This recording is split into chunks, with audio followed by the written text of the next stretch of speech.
Yes, so after completing the unit number 2, that was a theory of consumer behavior in your chapter number 2.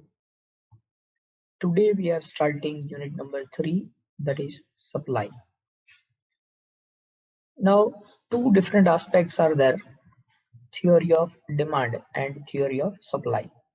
When you are studying the theory of demand, you should assume that you are a customer or a consumer. But when we are studying the theory of supply, you should assume that you are seller or producer. So for the law of supply, all those things are good that are good for the seller or the supplier. Now what is good for the seller or the supplier? If price of any product increases, this is good for the seller because at the increased price, he will be able to earn more profit. So he will try to supply more if the price of the product increases. But when we are studying about the theory of supply, we don't have to counter it with the theory of demand, because what is good for the supplier, it will not be good for the customer, because when price of any product increases, it becomes costlier for the customer, and that is why he will try to reduce the demand of that product. So what is good for the seller is not good for the customer. So we do not have to counter it. Both the laws must not be counter. मतलब એક સાથે બંનેને અહીંયા ભેગા કરવાના નથી. Theory of demand આપણે learn કરતા હતા ત્યારે કસ્ટમરના વ્યૂ પોઈન્ટથી વાત કરી હતી. કસ્ટમર માટે જે સારું હતું તો એ શું સારું હતું, પ્રાઇસ ડિક્રીઝ થાય એ કસ્ટમર માટે સારું હતું. પણ સપ્લાયના કેસમાં સેલર માટે કે પ્રોડ્યુસર માટે સારું શું છે, તો કે પ્રાઇસ ઇન્ક્રીઝ થાય એ સારું છે. તો સપ્લાય એટલે શું એનો પ્રોપર મિનિંગ આપણે સમજીએ ત્યાર પછી વધારે ડિટેલમાં આપણને ખ્યાલ આવશે. The supply means the amount of goods or service that the producers are willing and able to offer to the market at various prices during a period of time. Supply means the amount of goods or services that the producers are willing and able to offer. Willing and able, willingness અને ability બંને હોવું જોઈએ. ખાલી willingness છે અને ability નથી તો એ supply નહીં થઈ શકે. ફોર એક્ઝામ્પલ, તમારી પાસે ફેક્ટરીમાં 100 યુનિટ મેન્યુફેક્ચર કરવાની કેપેસિટી છે, 100 યુનિટ મેન્યુફેક્ચર કરવાની કેપેસિટી છે, તો આને કહેવાય એબિલિટી. પણ તમારી ઈચ્છા એવી છે કે મારે 1000 યુનિટ સપ્લાય કરવા છે માર્કેટમાં, તો આ પોસિબલ નથી. શું કામ પોસિબલ નથી? આ વિલિંગનેસ તમારી 1000 ની છે પણ એબિલિટી તમારી 100 યુનિટની છે. So you will not be able to supply 1000 units because willingness હોવાથી કંઈ નથી થતું, એબિલિટી હોવી જોઈએ.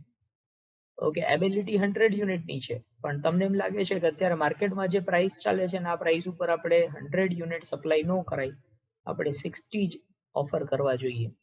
તો એબિલિટી ભલે 100 ની છે પણ તમારી વિલિંગનેસ 60 ની છે. તો વિલિંગનેસ અને એબિલિટી અહીંયા 60 ઉપર ભેગા થાય છે. So you will be able to supply 60 units into the market. So willingness and ability. Willingness and ability of what? Willingness and ability to offer the product to the market at various prices during a period of time. So अलग अलग price ऊपर during a period of time તમે કેટલી amount goods કે services માર્કેટમાં offer કરવા માટે ready છો. This is readiness to offer to the market. This is not actual sales. This is readiness to offer. Supply નો મતલબ શું થાય? તો supply નો મતલબ actual sales નથી થતો. Supply નો મતલબ થાય છે what you are ready to offer to the market. એક એક્ઝામ્પલ થી સમજીએ વધારે ખ્યાલ આવે આપણને. So for example, તમે માર્કેટમાં સપ્લાય કરવા ઈચ્છો છો એટલા માટે you produced 100 units in your factory. તો 100 યુનિટ તમે તમારી ફેક્ટરીમાં પ્રોડ્યુસ કર્યા છે, તો શું આ 100 યુનિટને સપ્લાય કહેવાય? તો કે ના, નો કહેવાય. શું કામ નો કહેવાય? બીકોઝ 100 યુનિટ તો આપણું પ્રોડક્શન છે. all that is produced may not be supplied. આ 100 યુનિટ ખાલી પ્રોડક્શન છે આપણું, બરાબર. પણ જેટલું પ્રોડ્યુસ કર્યું છે બધું સપ્લાય થાય છે એવું જરૂરી નથી. માર્કેટમાં આ પ્રોડક્ટના પ્રાઇસ જે ચાલી રહ્યા છે એ પ્રાઇસ પ્રમાણે તમને એવું લાગે છે કે આપણે માર્કેટમાં 70 યુનિટ ઓફર કરવા જોઈએ. You are offering 70 units. 70 unit is offered. 70 unit તમે માર્કેટમાં ઓફર કરો છો. હવે તમે 70 યુનિટ ઓફર કર્યા તો તમારી પાસે કેટલા બચ્યા? You are having 30. This 30 is considered as a stock. આ 30 શું કહેવાય? 30 યુનિટ તમારો સ્ટોક છે.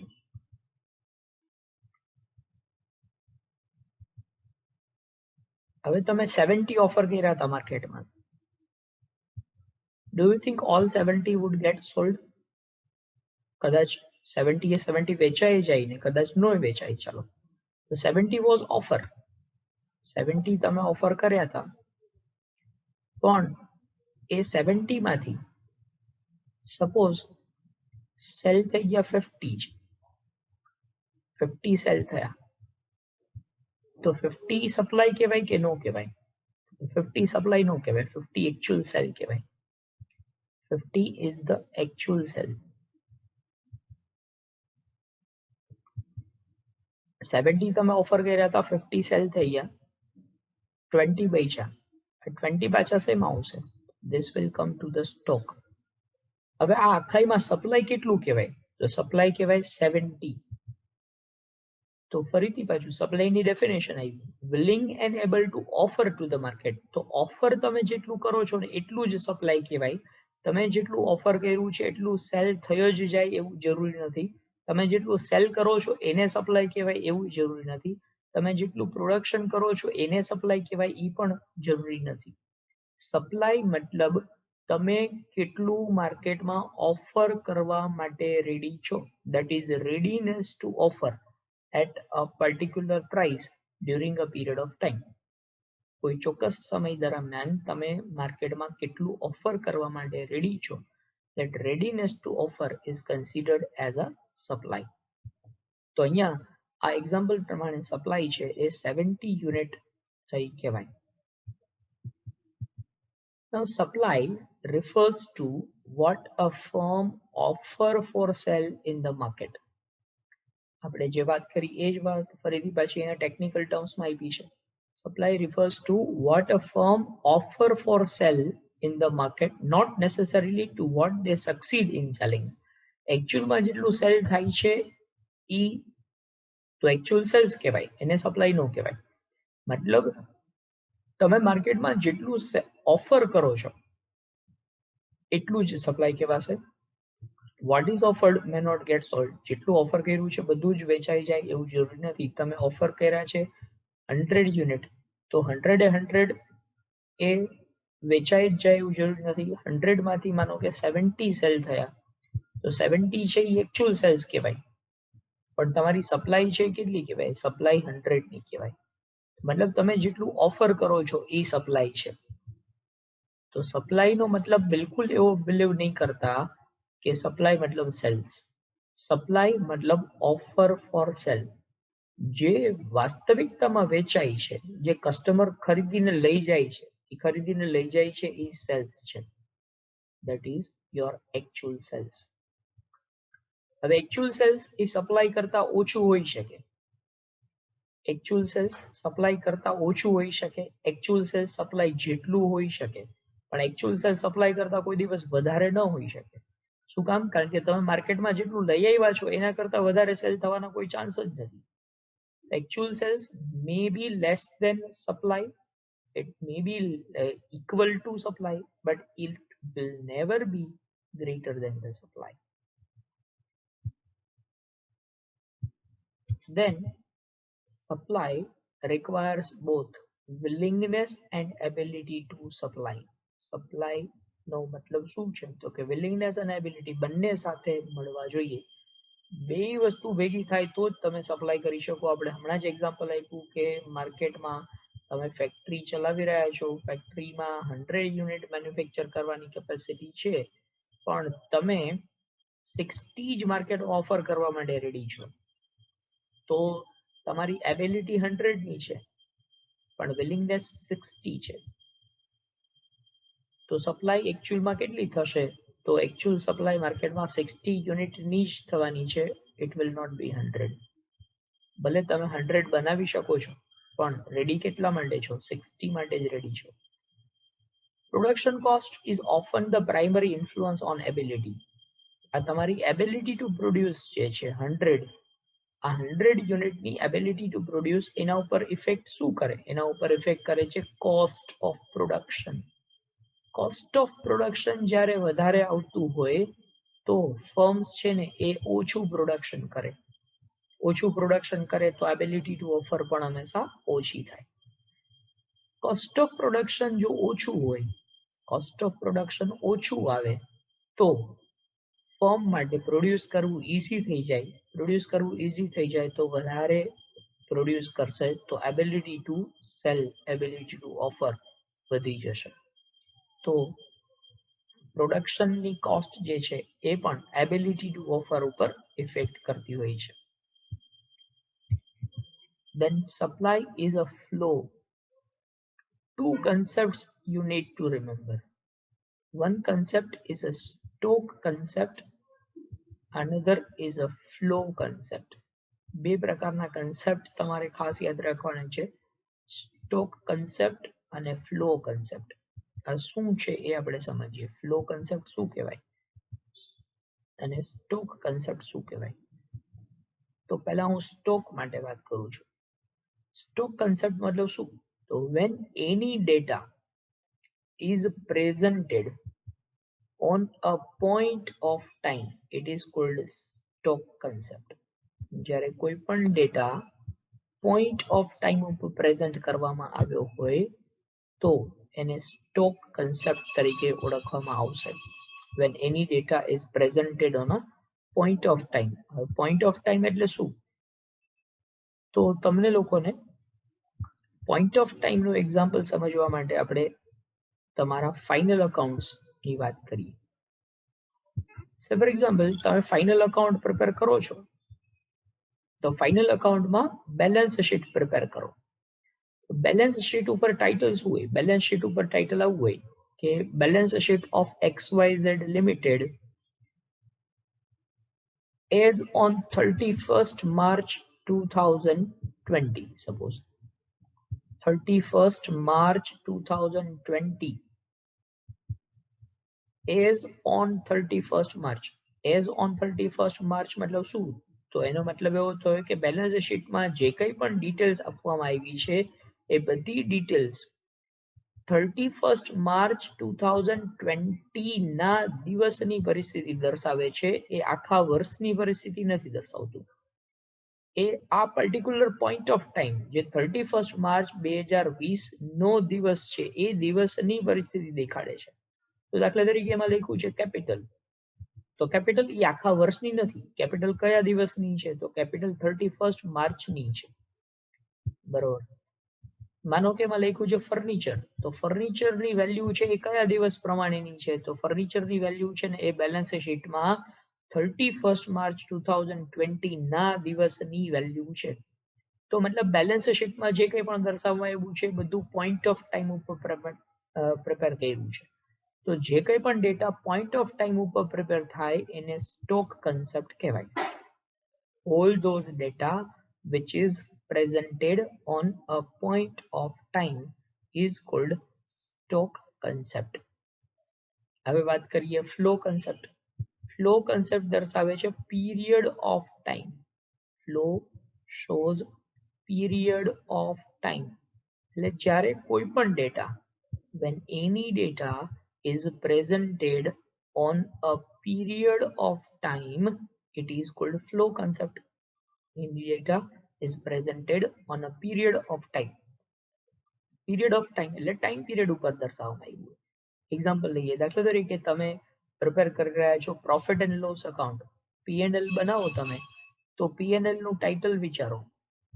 પ્રોફિટ એન્ડ લોસ અકાઉન્ટ નું ટાઇટલ શું હોય? Profit and loss account of XYZ limited for the year ending on 31st March 2020. For the year ending on મતલબ શું? તો આખા વર્ષ દરમિયાન જે કંઈ પણ એમાં અપ એન્ડ ડાઉન થયા, જે કંઈ પણ ઇન્કમ થઈ, જે કંઈ પણ એક્સપેન્ડિચર થયા, એ બધા એમાં રેકોર્ડ કર્યા છે. So it does not show the position of one point, it shows the position for throughout the year. એ આખા વર્ષ દરમિયાનની પરિસ્થિતિ દર્શાવે છે. તો આખા વર્ષની પરિસ્થિતિ જે દર્શાવે એ પીરિયડ ઓફ ટાઈમ છે, એને ફ્લો કન્સેપ્ટ કહેવાય. કોઈ એક પર્ટિક્યુલર પોઈન્ટ ઓફ ટાઈમ ઉપર પ્રેઝન્ટ કરે તો એને સ્ટોક કન્સેપ્ટ કહેવાય. સ્ટોક કન્સેપ્ટના એક્ઝામ્પલ્સ કયા કયા છે? તો કેપિટલ અને વેલ્થ એ સ્ટોક કન્સેપ્ટના એક્ઝામ્પલ્સ છે. આ તમારે લોકોને યાદ રાખવાનું, એક્ઝામમાં આ પૂછાય છે. તો capital and wealth are the examples of stock concept, જે હંમેશા પોઈન્ટ ઓફ ટાઈમ ઉપર પ્રેઝન્ટ થાય. જ્યારે ફ્લો કન્સેપ્ટના એક્ઝામ્પલ્સ કયા? ફ્લો કન્સેપ્ટના એક્ઝામ્પલ્સ છે demand. Demand is a flow concept, કારણ ડિમાન્ડ હંમેશા પીરિયડ ઓફ ટાઈમ ઉપર પ્રેઝન્ટ કરવામાં આવતી હોય છે. Supply is also a flow concept. Supply પણ ફ્લો કન્સેપ્ટ છે, એ પણ હંમેશા પીરિયડ ઓફ ટાઈમ ઉપર પ્રેઝન્ટ કરવામાં આવતી હોય. Income is also a flow concept.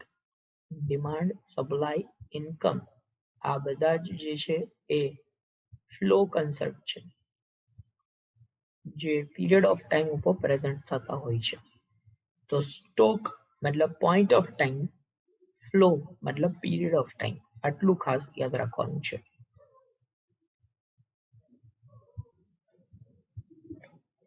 Yes, so these are the points that you need to remember for the definition of supply. Now, determinants of supply. Determinants of supply means what? Determinants of supply means all those factors that affect the supply of any product. દરેક પ્રોડક્ટની સપ્લાયને effect કરતા factors, જેમ આપણે લોકોએ determinants of demand learn કર્યું હતું, મતલબ કે ડિમાન્ડને ઇફેક્ટ કરતા ફેક્ટર્સની વાત કરી હતી, એવી રીતે અહીંયા ડિટર્મિનન્ટ્સ ઓફ સપ્લાય છે, મતલબ સપ્લાયને ઇફેક્ટ કરતા ફેક્ટર્સ આપણે લોકો અહીંયા સ્ટડી કરી રહ્યા છે. તો સપ્લાયને ઇફેક્ટ કરતા ફેક્ટર્સમાં સૌથી પહેલું ફેક્ટર છે પ્રાઇસ ઓફ ધ ગુડ. મતલબ કે કોઈ પણ પ્રોડક્ટની પ્રાઇસ છે એ સપ્લાય ઉપર ઇફેક્ટ કરે. Ceteris paribus, this is the basic assumption of every law of demand, law of supply or any other law in economics. Economics માં દરેક law ની આ પહેલી assumption છે. Ceteris paribus. Ceteris paribus means other things being equal. મતલબ જ્યારે તમે કોઈ એક ફેક્ટરમાં ચેન્જ કરો છો ત્યારે બાકીના બધા ફેક્ટર્સ છે એ કોન્સ્ટન્ટ રહેવા જોઈએ, આવું આપણું assumption છે. તો according to this assumption, all other factors must remain constant, and when price of the product increases, the quantity supplied increases, and when price of any product decreases, quantity supplied decreases. Matlab both arrows are moving in the same direction.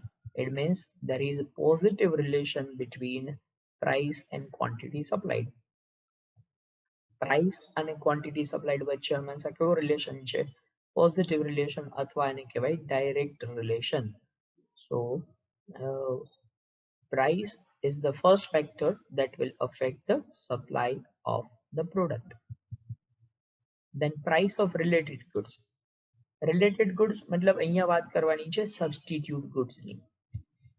So for example, તમે farmer છો, મતલબ you are supplier of grain, તમે અનાજના supplier છો. તમે વીટ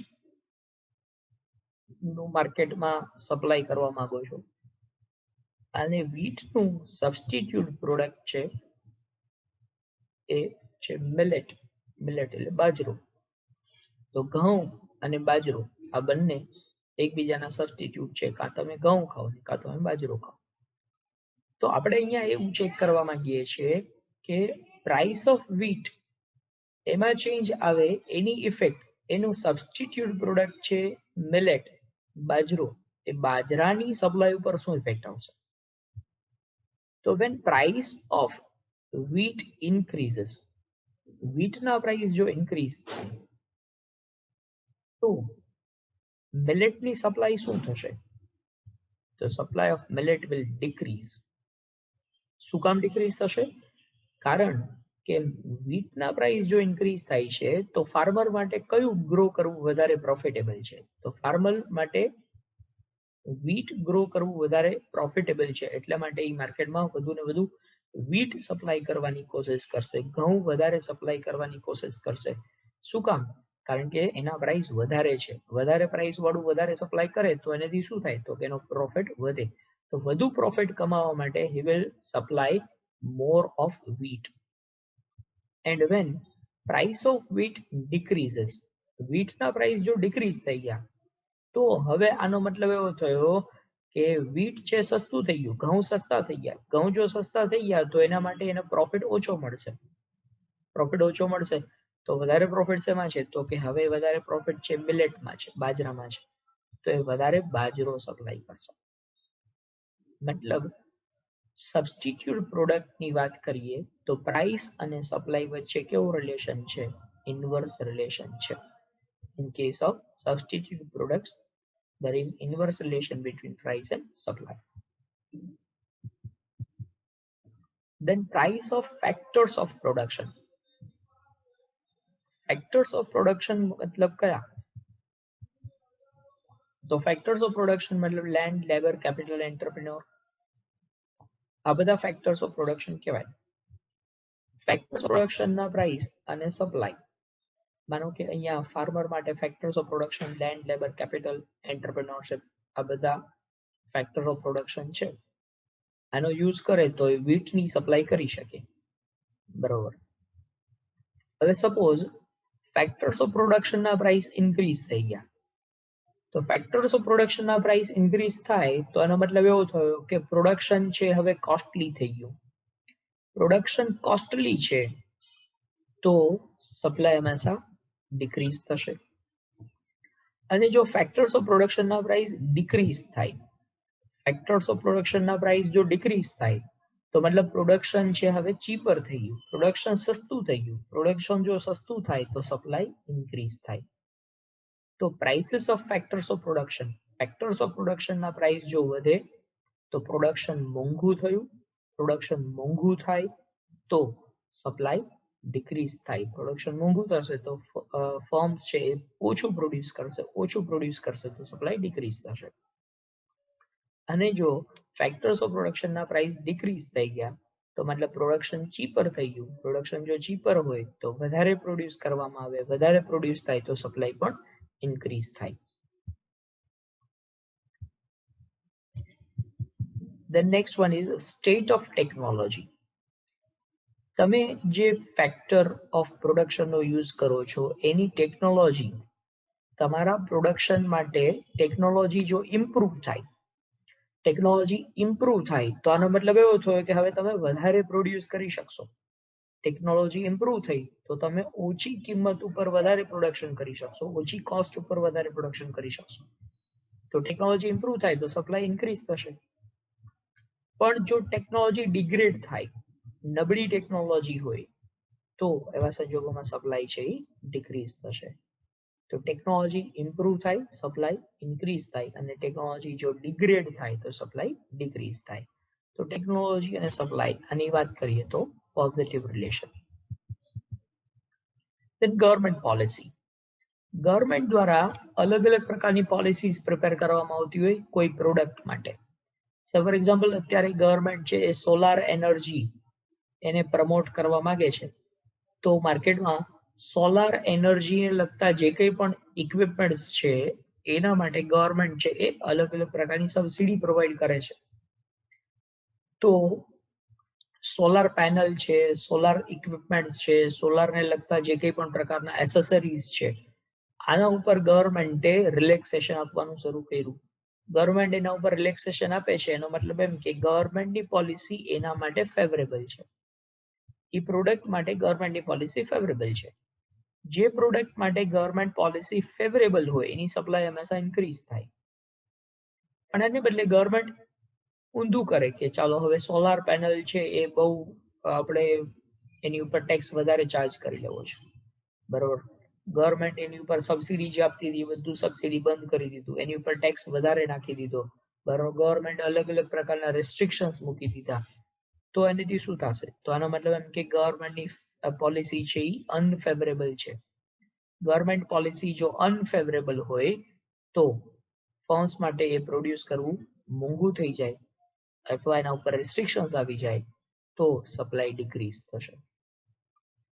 તો simple યાદ રાખો, ગવર્મેન્ટ પોલિસી ફેવરેબલ હોય તો સપ્લાય ઇન્ક્રીઝ થાય અને ગવર્મેન્ટ પોલિસી જો અનફેવરેબલ હોય તો સપ્લાય ડિક્રીઝ થશે.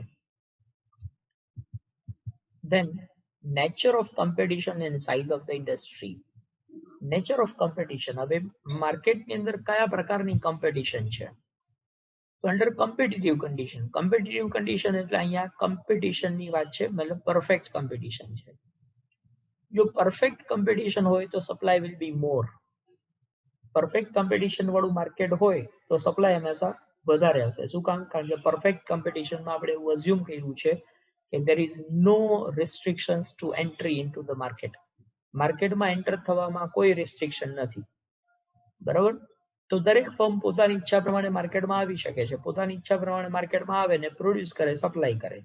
તો કોમ્પિટિટિવ કન્ડિશનમાં સપ્લાય હંમેશા વધારે હશે.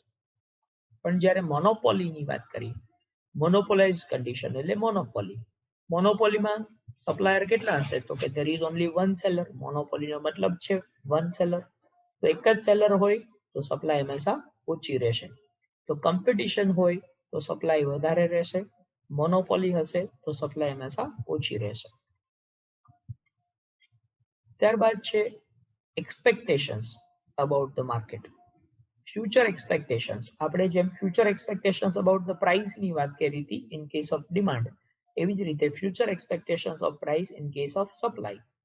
સપ્લાયમાં ફ્યુચર એક્સપેક્ટેશન્સ કેવી રીતે ઇફેક્ટ કરે?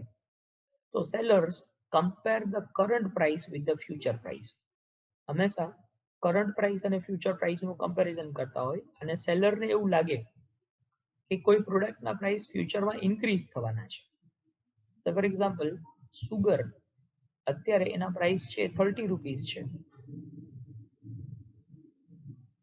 30 રૂપીસમાંથી ઇન્ક્રીઝ થઈને 32 થઈ ગયા, પણ સેલરનું એક્સપેક્ટેશન એવું છે કે હજી તમે રાહ જુઓ, આ માર્કેટમાં 40 રૂપીસ ઉપર વેચાઈ શકે છે, પ્રાઇસ આના 40 થઈ જશે. તો હવે શું થવું જોઈએ? તો પ્રાઇસ અત્યારે 32 થયા પણ ફ્યુચરમાં 40 થવાના છે, આવું સેલરનું એક્સપેક્ટેશન છે. તો અત્યારે પ્રેઝન્ટ સપ્લાય છે ને એ ડિક્રીઝ થશે. ભલે પ્રાઇસ ઇન્ક્રીઝ થયા તેમ છતાંય પ્રેઝન્ટ સપ્લાય ડિક્રીઝ થશે. શું કામ? કારણ કે પ્રોડ્યુસર કે સેલર અહીંયા એવું વિચારતો હશે કે જ્યારે 40 રૂપીસ થાય ને ત્યારે હું વેચવા કાઢીશ, ત્યારે હું માર્કેટમાં સપ્લાય કરીશ, બરાબર. અત્યારે સપ્લાય નથી કરવું, અત્યારે સ્ટોકમાં રાખી મૂકો, તો પ્રેઝન્ટ સપ્લાય વિલ ડિક્રીઝ, બરાબર. તો જો અહીંયા લખ્યું છે an increase in the anticipated future price. Anticipated એટલે તમે જેનો અંદાજ લગાવ્યો છે. ફ્યુચર પ્રાઇસ ઇન્ક્રીઝ થવાનું છે આવું તમારું એન્ટિસિપેશન હોય તો it reduces the supply today. આજે એ પ્રોડક્ટની સપ્લાય છે ડિક્રીઝ થશે. And if sellers expect a fall in the price in the future, સેલરનું એક્સપેક્ટેશન એવું હોય કે અત્યારે પ્રાઇસ ઘટી રહ્યા છે પણ ફ્યુચરમાં હજી ડિક્રીઝ થશે. સપોઝ અહીંયા એક્ઝામ્પલ જોઈએ કે પ્રાઇસ 30 હતા, એમાંથી ડિક્રીઝ થઈને 28 થઈ ગયા, તો પ્રાઇસ ડિક્રીઝ થયા તો શું થવું જોઈએ? તો કે સપ્લાય ડિક્રીઝ થવી જોઈએ, બરાબર. પણ નહીં થાય. શું કામ નહીં થાય? સપ્લાય ઇન્ક્રીઝ થશે રાધર, કારણ કે અહીંયા સેલર એવું એક્સપેક્ટ કરતા હશે કે અત્યારે 28 થઈ ગયા છે, હજી અઠવાડિયા પછી તો 25 થઈ જવાના છે. તો અત્યારે એક કામ કરો, 28માં જેટલું સેલ થાય ને એટલું સેલ કરી નાખો. તો શું કરશે? તો પ્રેઝન્ટ સપ્લાય ઇન્ક્રીઝ કરી દેશે. પ્રેઝન્ટ સપ્લાયમાં ઇન્ક્રીઝ થવાનું છે, બરાબર. હવે ક્વેશ્ચન શું પૂછાય તમને? અહીંયા તમને ક્વેશ્ચન આવું પૂછાય કે when price of a product is increasing and supplier expect more increase in the future, what will be the effect on present supply? ફરીથી price of a product is increasing and supplier expect more increase in the future, હજી ફ્યુચરમાં વધારે increase થશે એવું expect કરે છે. What will be the effect on present supply? Present supply will decrease.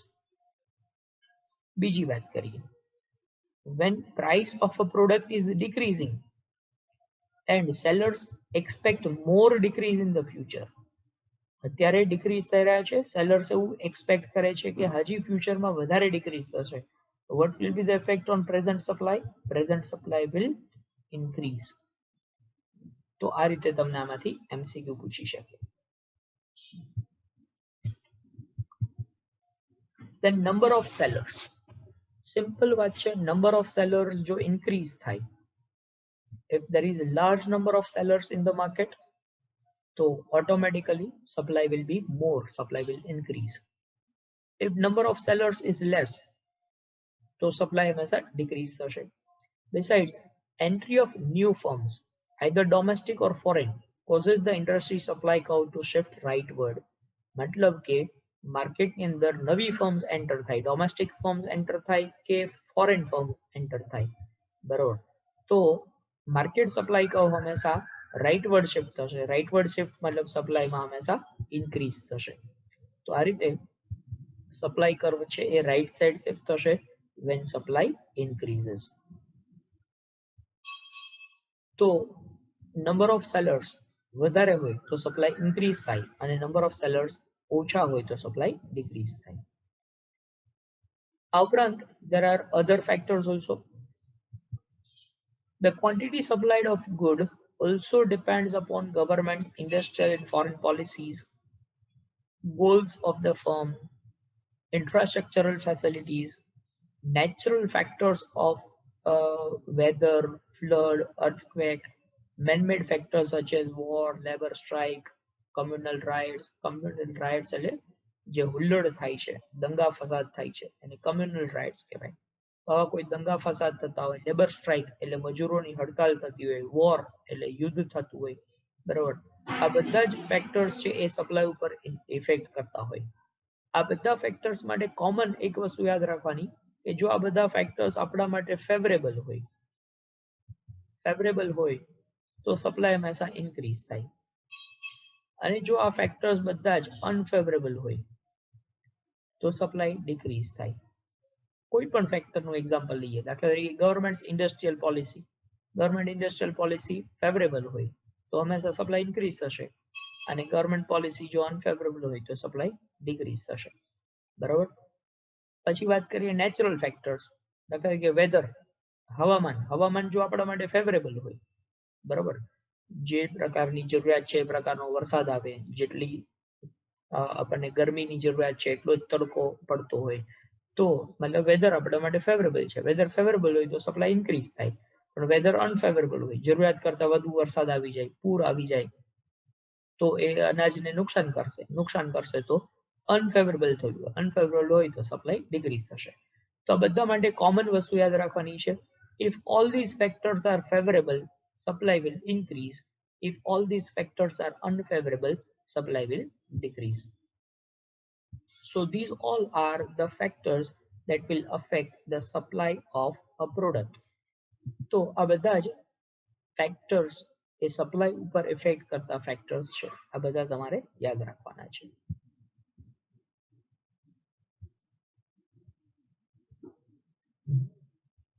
Yes, so after completing the factors affecting demand, let's now talk about the law of supply.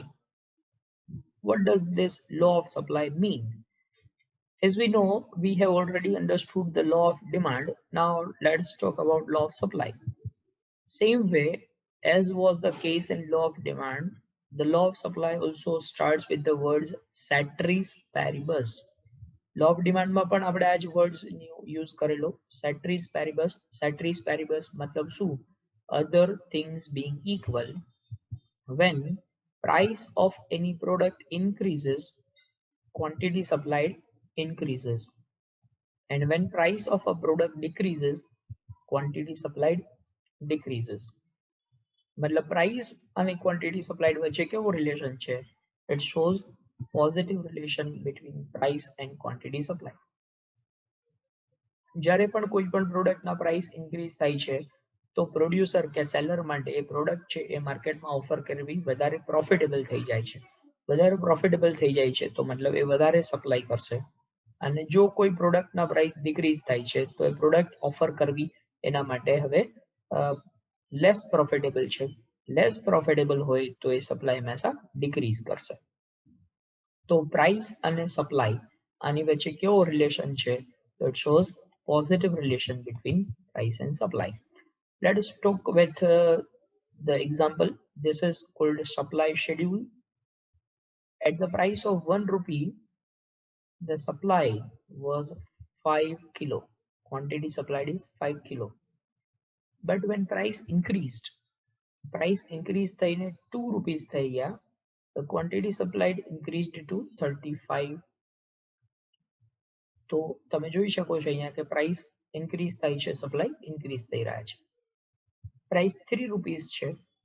At the price of 3 rupees, supply still increased, it became 45. At the price of 4 rupees, supply still increased, it became 55. At the price of 5, supply 65.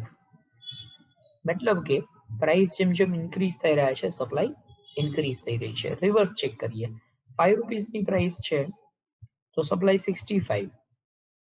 4 રૂપીસની price ઉપર તમે જુઓ price decrease થાય તો supply 55 થઈ ગઈ. 3 rupees price, supply still decrease, it becomes 45. 2 રૂપીસની price હજી decrease થાય છે તો સપ્લાય 35 થઈ ગયા. And at the price of 1 rupee, the producer is able to offer only 5 kilo of quantity. તો મતલબ કે જેમ જેમ પ્રાઇસ ડિક્રીઝ થતા જાય છે, સપ્લાય ડિક્રીઝ થતી જાય છે, અને પ્રાઇસ જો ઇન્ક્રીઝ થાય છે તો સપ્લાય ઇન્ક્રીઝ થાય છે. મતલબ પ્રાઇસ અને સપ્લાય વચ્ચે પોઝિટિવ રિલેશન છે. હવે આ જ વસ્તુને આપણે લોકો પ્રેઝન્ટ કરીએ ડાયાગ્રામ ઉપર. તો you can see the diagram. 1 રૂપી પ્રાઇસ ઉપર 5 કિલો સપ્લાય છે. 2 રૂપીસ પ્રાઇસ ઉપર 35 કિલો. 3 રૂપીસ પ્રાઇસ કનેક્ટ કરીએ 45 કિલો. મતલબ પ્રાઇસ ઇન્ક્રીઝ થાય છે, સપ્લાય ઇન્ક્રીઝ થાય છે. પોઝિટિવ રિલેશન છે. If it is positive relation, the supply curve is upward sloping. તો અહીંયા આ જે સપ્લાય કર્વ છે એ કેવો કહેવાય? તો this is called upward sloping supply curve. Upward sloping એવું ન કહેવું હોય તો શું કહી શકાય? તો આ છે positively sloped supply curve.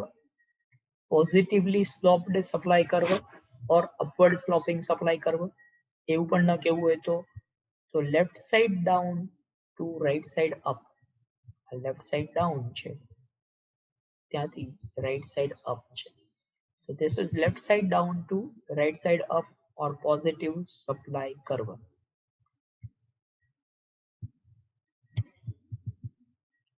Now shift in supply curve એના ઉપર આપણે ડિસ્કશન કરીશું.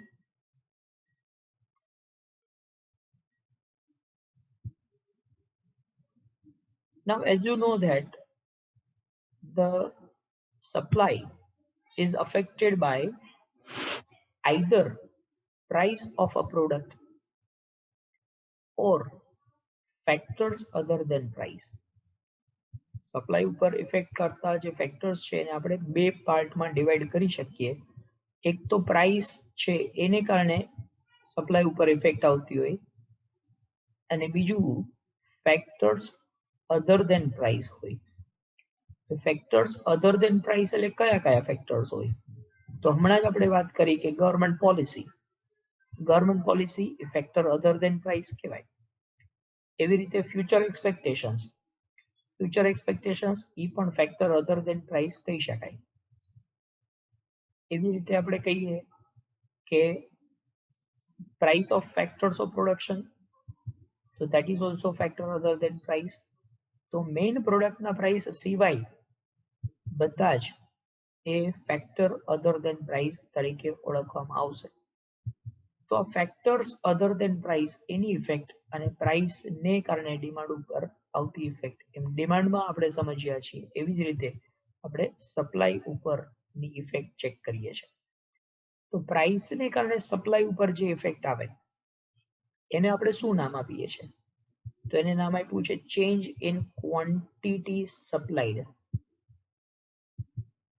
પ્રાઇસને કારણે સપ્લાય ઉપર જે ઇફેક્ટ આવે એને નામ શું આપ્યું? તો કે ચેન્જ ઇન ક્વોન્ટિટી સપ્લાઈડ. પણ ફેક્ટર્સ અધર દેન પ્રાઇસ હોય તો એને નામ આપ્યું છે ચેન્જ ઇન સપ્લાય. પ્રાઇસને કારણે સપ્લાય ઉપર ઇફેક્ટ આવે એને કહેવાય ચેન્જ ઇન ક્વોન્ટિટી સપ્લાઈડ. તો પ્રાઇસ સિવાયના ફેક્ટર્સ હોય તો ચેન્જ ઇન સપ્લાય. પ્રાઇસને કારણે સપ્લાય કર્વ ઉપર જે ઇફેક્ટ આવે એને આપણે નામ આપ્યું છે expansion contraction in supply. Expansion or contraction in supply. Expansion contraction જો પ્રાઇસને કારણે થતું હોય તો. પ્રાઇસ સિવાયના ફેક્ટર્સ હોય તો increase decrease in supply.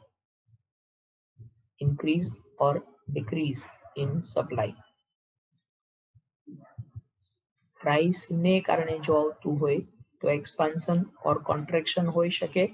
Price સિવાયના ફેક્ટર હોય તો ઇન્ક્રીઝ ડિક્રીઝ ઇન સપ્લાય હોય. પ્રાઇસને કારણે જે ડિમાન્ડ સપ્લાય કરવું પર ઇફેક્ટ આવે છે એને આપણે નામ આપ્યું છે movement along the same supply curve. Movement along the same supply curve. એક જ સપ્લાય કર્વ ઉપરની મૂવમેન્ટ છે. એક જ સપ્લાય કર્વ ઉપર જો મૂવમેન્ટ થતી હોય તો એ પ્રાઇસને કારણે થતી હોય. પણ પ્રાઇસ સિવાયના ફેક્ટર્સ હોય તો આપણે એને શું કહીએ છીએ? તો પ્રાઇસ સિવાયના ફેક્ટર્સ હોય તો આપણે એને કહીએ છીએ shift of supply curve. Shift of supply curve એટલે સપ્લાય કર્વ આખો જ શિફ્ટ થાય છે, કાં તો રાઈટ સાઈડ શિફ્ટ થશે ને કાં તો લેફ્ટ સાઈડ શિફ્ટ થશે. બરોબર છે. તો ત્રણ બાબતો જે આપણે ડિમાન્ડમાં ભણ્યા હતા એવી જ રીતે અહીંયા સપ્લાયની વાત કરી છે. ફરીથી પાછી વાત કરીએ. પ્રાઇસને કારણે સપ્લાય ઉપર ઇફેક્ટ આવે તો એને કહેવાય ચેન્જ ઇન ક્વોન્ટિટી સપ્લાઈડ. પ્રાઇસ સિવાયના ફેક્ટર્સ હોય તો ચેન્જ ઇન સપ્લાય. પ્રાઇસને કારણે સપ્લાય કરવો ઉપર ઇફેક્ટ આવતી હોય તો એને કહેવાય expansion contraction in supply. Price સિવાયના ફેક્ટર્સ હોય તો increase decrease in supply.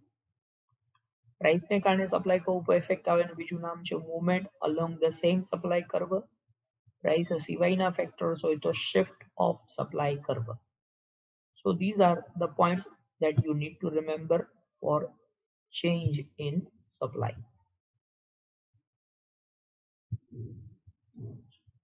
Yes, so now after understanding these two things, price and factors affecting price, we are talking about the shift in supply. Now it is very much clear for you, a shift in supply. This is because of change in factors other than price. Price સિવાયના ફેક્ટર્સને કારણે change આવતો હોય તો જ shift of supply curve થાય. Van supply curve bodily શિફ્ટ્સ મતલબ આખો supply curve shift થઈ જાય છે towards right as a result of change in one of the factors that influence the quantity supplied other than the commodities on price. मतलब પ્રોડક્ટના price સિવાયના કોઈ પણ factor જો સપ્લાય ઉપર ઇફેક્ટ કરતા હોય તો આખો સપ્લાય કર્વ શિફ્ટ થાય છે. જો રાઈટ સાઈડ શિફ્ટ થાય તો આપણે કહીએ there is increase in supply. Right side shift થાય તો we say that there is increase in supply. And when these factors cause the supply curve shift to left, मतलब जो supply curve left side shift થયો હશે we can call decrease in supply. તો આવા કેસમાં supply છે એ decrease થઈ હશે. તો સિમ્પલ આટલું યાદ રાખો. રાઈટ સાઈડ શિફ્ટ થાય સપ્લાય કર્વ. તમે જોઈ શકો છો અહીંયા S1 ઓરિજિનલ સપ્લાય કર્વ હતો. It has shifted two right side. Right side shift થઈ ગયો તો આ કહેવાય ઇન્ક્રીઝ ઇન સપ્લાય. અને જો સપ્લાય કર્વ લેફ્ટ સાઈડ અહીંયા શિફ્ટ થાય છે તો it is called decrease in supply. તો સપ્લાય અહીંયા ડિક્રીઝ થઈ છે. then movement on the same supply curve. Same supply curve ઉપરની movement, તો આ પણ તમને લોકોને easily હવે સમજાઈ જશે. If a point on the same supply curve, અહીંયા એક supply curve નું point છે, suppose આ point A, ત્યાંથી આપણે move થઈને આ point B ઉપર પહોંચી રહ્યા, point A થી point B ઉપર. તો તમે જોઈ શકો છો કે this is movement on the same supply curve. Same supply curve માં આ upward movement છે. When there is upward movement on the same supply curve, it is called expansion. આ એક જ supply curve માં upward movement હોય તો એને શું નામ આપ્યું છે? This is called expansion. આ expansion થયું. expansion થાય તો શું કહેવાય એને? તો expansion થાય તો increase in quantity supplied છે. તમે જોઈ શકો છો increase in quantity supplied થયું. quantity supplied increase થાય છે અહીંયા. quantity supplied increase થાય તો expansion હોય. expansion થાય તો upward movement on the same supply curve હોય. ઓકે, point B થી point A તરફ ગયા. અહીંયા આપણે નીચેની વાત કરી. point B થી point A તરફ. તો આનો મતલબ શું થયો? point B થી point A તરફ ગયા તો મતલબ downward movement on the same supply curve. Same supply curve માં ડાઉનવર્ડ મૂવમેન્ટ થઈ. ડાઉનવર્ડ મૂવમેન્ટ થઈ એનો મતલબ શું? તો અહીંયા થયું કોન્ટ્રેક્શન. ડાઉનવર્ડ મૂવમેન્ટ હોય તો એને શું કહેવાય? That is called contraction.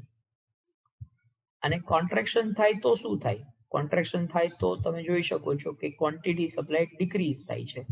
This is decrease in quantity supplied.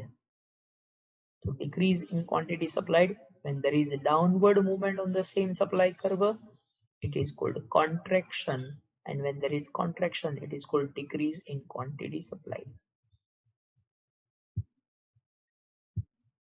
તો આપણે અહીંયા જે વાત કરી એ જ વસ્તુ અહીંયા લખી છે, તમે જોઈ શકો.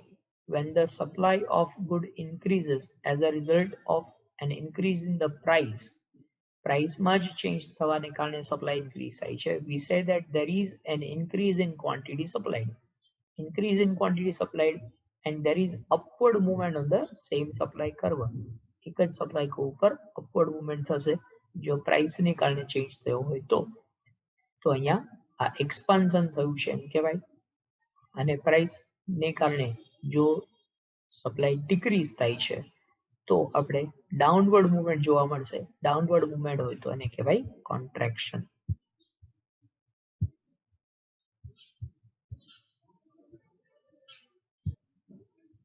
ઓકે, તો આપણે લોકોએ વાત કરી expansion, contraction in supply, increase decrease in supply. હવે ડિમાન્ડ કર્વ ઉપરની ઇફેક્ટ અને સપ્લાય કર્વ ઉપરની ઇફેક્ટ, આમાં થોડોક ડિફરન્સ છે.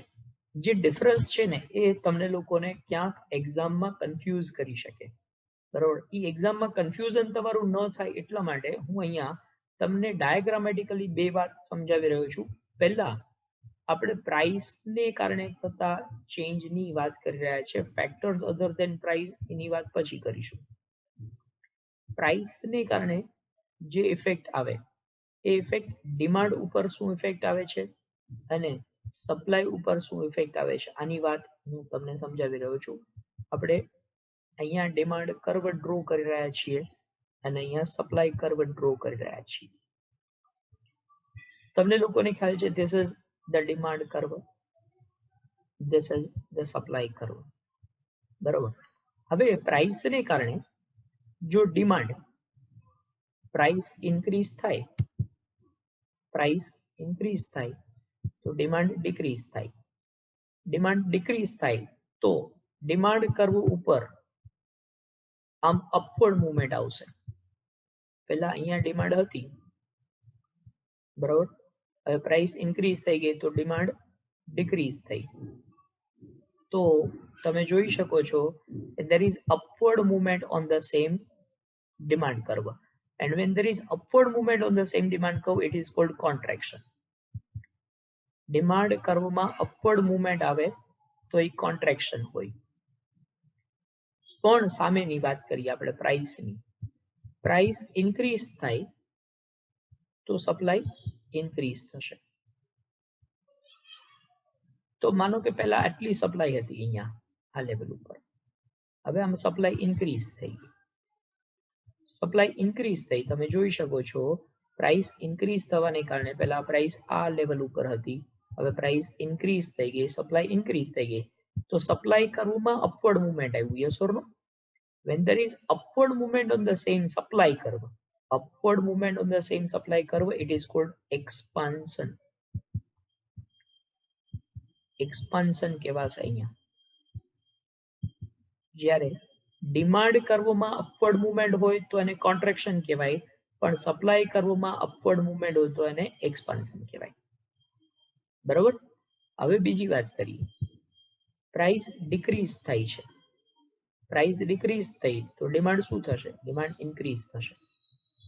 પ્રાઇસ ડિક્રીઝ થવાને કારણે ડિમાન્ડ ડિક્રીઝ થાય છે, તો ડિમાન્ડ માનો ડિમાન્ડ ઇન્ક્રીઝ થઈ તો ડિમાન્ડ પહેલા અહીંયા આવી ગઈ, ચાલો પહેલા OQ જેટલી ડિમાન્ડ હતી, હવે એ ઇન્ક્રીઝ થઈને OQ1 થઈ ગઈ, OQ1 થઈ ગઈ, તો ડિમાન્ડ કર્વ ઉપર અહીંયા ડાઉનવર્ડ મૂવમેન્ટ થયું, downward movement on the demand curve, demand curve ઉપર ડાઉનવર્ડ મૂવમેન્ટ, એક જ ડિમાન્ડ કર્વ ઉપર ડાઉનવર્ડ મૂવમેન્ટ થયું તો એનું નામ આપ્યું છે expansion.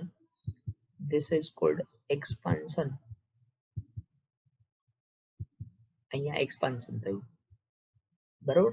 તો આપણે યાદ રાખવાનું કે ડિમાન્ડ કર્વના સેમ ડિમાન્ડ કર્વ ઉપર ડાઉનવર્ડ મૂવમેન્ટ થાય તો એને એક્સપાન્શન કહેવાય. પણ સપ્લાયની વાત કરીએ, સપ્લાયમાં પ્રાઇસ ડિક્રીઝ થાય છે, જો પ્રાઇસ ડિક્રીઝ થાય સપ્લાયમાં તો સપ્લાય પણ ડિક્રીઝ થાય, બરોબર? તો માનો કે અહીંયા OQ સપ્લાય હતી, પ્રાઇસ ડિક્રીઝ થઈ ગઈ, પ્રાઇસ ડિક્રીઝ થઈ તો સપ્લાય OQ0 થઈ ગઈ, OQ0 સપ્લાય, OQ0 સપ્લાય, તો તમે જોઈ શકો છો અહીંયા કે સેમ સપ્લાય કર્વ ઉપર ડાઉનવર્ડ મૂવમેન્ટ થઈ, સેમ સપ્લાય કર્વ ઉપર ડાઉનવર્ડ મૂવમેન્ટ હોય તો એને નામ આપ્યું છે કોન્ટ્રેક્શન. તો અહીંયા બેમાં ડિફરન્સ શું છે? ડિફરન્સ એ છે કે ડિમાન્ડ કર્વમાં અપવર્ડ મૂવમેન્ટ થાય તો કોન્ટ્રેક્શન કહેવાય, સપ્લાય કર્વમાં અપવર્ડ મૂવમેન્ટ થાય તો એક્સપાન્શન કહેવાય. ડિમાન્ડ કર્વમાં ડાઉનવર્ડ મૂવમેન્ટ થાય તો એક્સપાન્શન કહેવાય, સપ્લાય કર્વમાં ડાઉનવર્ડ મૂવમેન્ટ થાય તો કોન્ટ્રેક્શન કહેવાય. આટલું ખાસ યાદ રાખવાનું છે. હવે factors other than price, factors other than price, એને કારણે ડિમાન્ડ ઉપર આવતી ઇફેક્ટ, બરોબર, અને એને કારણે સપ્લાય કર્વ ઉપર આવતી ઇફેક્ટ, આની વાત આપણે કરીએ. ફેક્ટર્સ અધર ધેન પ્રાઇસ ને કારણે ડિમાન્ડ ઉપર ઇફેક્ટ અને ફેક્ટર્સ અધર ધેન પ્રાઇસ ને કારણે સપ્લાય ઉપર ઇફેક્ટ, આમાં પણ જે ડિફરન્સ છે એની વાત કરીએ છીએ. અહીંયા સપ્લાય છે, ફેક્ટર્સ અધર ધેન પ્રાઇસ, બરોબર, એને કારણે ડિમાન્ડ જો ઇન્ક્રીઝ થાય, આ ડિમાન્ડ કર્વ છે, ડિમાન્ડ ઇન્ક્રીઝ થાય તો demand curve right side shift થાય, right side shift, right side shift છે એ અપર લેવલ હોય, રાઈટ સાઈડ શિફ્ટ એટલે એ કયું હોય તો અપર લેવલ હોય. અપર લેવલ એવો વર્ડ નો વાપરે તો હાયર લેવલ કહેવાય, હાયર લેવલ નો કે તો આઉટવર્ડ કે, આઉટવર્ડ નો કે તો આઉટસાઇડ શિફ્ટ કે, બરોબર? ડિમાન્ડ ઇન્ક્રીઝ થઈ તો ડિમાન્ડ કહું higher level, upper level, right side shift થયો. પણ સપ્લાયની વાત કરીએ તો this is supply curve, supply increase થાય તો સપ્લાય કહું રાઈટ સાઈડ શિફ્ટ થઈ ગયા, આ સાઈડ પ્રમાણે કહીએ તો એ રાઈટ સાઈડ જ છે, આ રાઈટ સાઈડ શિફ્ટ, જેમ અહીંયા પણ રાઈટ સાઈડ શિફ્ટ, આ ઇન્ક્રીઝ થયું તો રાઈટ સાઈડ, એવી રીતે સપ્લાય ઇન્ક્રીઝ થાય તો supply curve right side shift થાય, સાઈડ પ્રમાણે કહીએ તો રાઈટ સાઈડ, પણ લેવલ પ્રમાણે કહીએ તો લેવલ પ્રમાણે તમે જોઈ શકો છો ઇટ ઇઝ લોઅર લેવલ, આ લોઅર લેવલ શિફ્ટ થયો છે, બરોબર? જેમ અહીંયા અપર લેવલ શિફ્ટ થયો એમ અહીંયા લોઅર લેવલ શિફ્ટ થયો. તો લેવલ પ્રમાણે પૂછે તો ચેન્જ થઈ જશે, લેવલ પ્રમાણે પૂછે તો સપ્લાય કહો લોઅર લેવલ થાય છે, બરોબર? એમસીક્યુ એક આપેલું જ છે તમને લોકોને, when supply increases supply curve shift dash તો લોઅર લેવલ શિફ્ટ થાય. સાઈડ પ્રમાણે પૂછે તો રાઈટ સાઈડ જ હોય, પણ લેવલ પ્રમાણે પૂછે તો લોઅર લેવલ હોય. લોઅર લેવલ અથવા આને કહેવાય લોઅર સપ્લાય કર્વ. અચ્છા, એક એમસીક્યુ આવો છે કે lower supply curve shows dash. Lower supply curve shows dash. Lower supply curve શું દર્શાવે છે? તો કે larger supply. Lower supply curve હોય તો સપ્લાય લાર્જર હોય. બરાબર. હવે બીજી વાત કરીએ, ચલો. Decrease in demand. Decrease in demand, demand decrease થાય તો demand curve left side shift થાય. ડિમાન્ડ ડિક્રીઝ થાય તો ડિમાન્ડ કર્વ તમે જોઈ શકો છો left side shift. Left side shift. બરાબર. સાઈડ પ્રમાણે લેફ્ટ, પણ લેવલ પ્રમાણે જુઓ તો લોઅર લેવલ. આ લોઅર લેવલ શિફ્ટ થયું.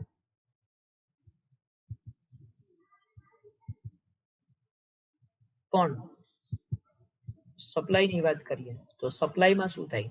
સપ્લાય જો ડિક્રીઝ થાય, આ સપ્લાય ઇન્ક્રીઝ થઈ હતી, હવે સપ્લાય માનો કે ડિક્રીઝ થઈ. સપ્લાય ડિક્રીઝ થાય તો supply curve left side shift થાય. આ લેફ્ટ સાઈડ તમે જોઈ શકો છો, આ લેફ્ટ સાઈડ છે. આ લેફ્ટ સાઈડ શિફ્ટ થયો, પણ સાઈડ પ્રમાણે લેફ્ટ. ચાલો, સાઈડ પ્રમાણે ઇટ ઇઝ લેફ્ટ, પણ લેવલ પ્રમાણે જોવો તો લેવલ પ્રમાણે હાયર લેવલ હોય અથવા અપર લેવલ હોય. તો અહીંયા તમારે આ વાત ખાસ યાદ રાખવાની છે. અપર લેવલ સપ્લાય કર્વ હોય તો સપ્લાય ડિક્રીઝ થઈ હોય, લોઅર લેવલ સપ્લાય કર્વ હોય તો સપ્લાય ઇન્ક્રીઝ થઈ હોય. હવે ડિમાન્ડમાં વાત કરીએ. અપર લેવલ ડિમાન્ડ કર્વ હોય તો ડિમાન્ડ ઇન્ક્રીઝ થઈ હોય, અને લોઅર લેવલ ડિમાન્ડ કર્વ હોય તો ડિમાન્ડ ડિક્રીઝ થઈ હોય. તો આમ સાઈડ પ્રમાણે કે લેવલ પ્રમાણે બેમાંથી કંઈ પણ પૂછે તમને એ યાદ રહેવું જોઈએ.